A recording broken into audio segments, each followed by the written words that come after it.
بسم اللہ الرحمن الرحیم۔ السلام علیکم ورحمۃ اللہ وبرکاتہ۔ دعوت و تبلیغ کی 6 صفات میں آج ہم پڑھیں گے علم و ذکر۔ حضرت معاذ جہنی رضی اللہ تعالیٰ عنہ سے روایت ہے کہ رسول صلی اللہ علیہ وسلم نے ارشاد فرمایا،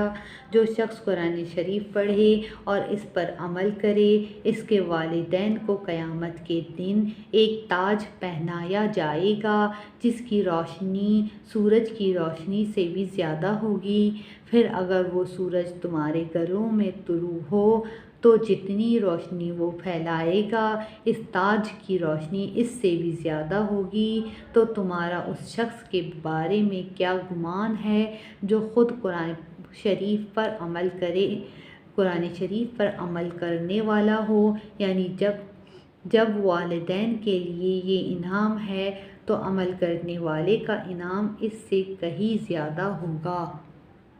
حضرت عبداللہ بن عمرو بن عاص رضی اللہ تعالیٰ عنہ سے روایت ہے کہ رسول صلی اللہ علیہ وسلم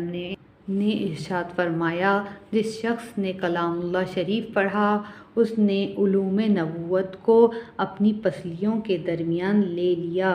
گو اس کی طرف وحی نہیں بھیجی جاتی۔ حافظ قرآن کے لیے مناسب نہیں کہ غصہ کرنے والوں کے ساتھ غصے سے پیش آئے یا جاہلانہ سلوک کرنے والوں کے ساتھ جہالت کا سلوک کرے، جبکہ وہ اپنے اندر اللہ تعالیٰ کا کلام لیے ہوئے ہیں۔ حضرت جابر رضی اللہ تعالیٰ عنہ سے روایت ہے کہ نبی کریم صلی اللہ علیہ وسلم نے ارشاد فرمایا، علم 2 طرح کا ہوتا ہے، ایک وہ علم ہے جو دل میں اتر جائے یعنی وہی علم نافع ہے، اور دوسرا وہ علم ہے جو صرف زبان پر ہو یعنی عمل اور اخلاص سے خالی ہو، تو وہ اللہ تعالیٰ کی طرف سے انسان کے خلاف اس کے مجرم ہونے کی دلیل ہے، یعنی یہ علم الزام دے گا کہ جاننے کے باوجود عمل کیوں نہیں کیا۔ حضرت عقبہ بن عامر رضی اللہ تعالیٰ عنہ فرماتے ہیں کہ رسول صلی اللہ علیہ وسلم تشریف لائے، ہم لوگ صفا میں بیٹھے تھے، آپ صلی اللہ علیہ وسلم نے ارشاد فرمایا، تم میں سے کون سا شخص اس کو پسند کرتا ہے کہ روزانہ صبح بازار بہتان یا عقیق میں جائے اور 2 عمدہ اونٹنیاں بغیر کسی گناہ مثلاً چوری وغیرہ اور بغیر قطع رحمی کے مفت لے آئے؟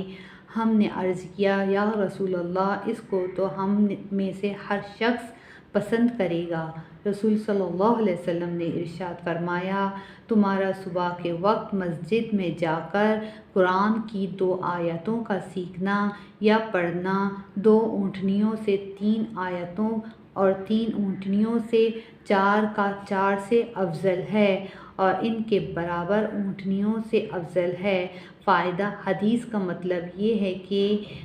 آیتوں کی تعداد اونٹنیوں اور اونٹوں کی مجموعی تعداد سے افضل ہے، مثلاً 1 آیت 1 اونٹنی اور 1 اونٹ دونوں سے افضل ہے۔ حضرت معاویہ رضی اللہ تعالیٰ عنہ فرماتے ہیں کہ میں نے رسول صلی اللہ علیہ وسلم کو یہ ارشاد فرماتے ہوئے سنا،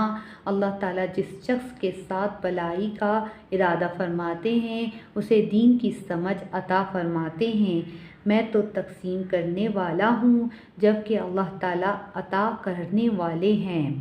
حدیث شریف کے دوسرے جملے کا مطلب یہ ہے کہ رسول صلی اللہ علیہ وسلم علم کے تقسیم کرنے والے ہیں اور اللہ تعالیٰ اس علم کو سمجھ، اس میں غور و فکر اور اس کے مطابق عمل کی توفیق دینے والے ہیں۔ بے شک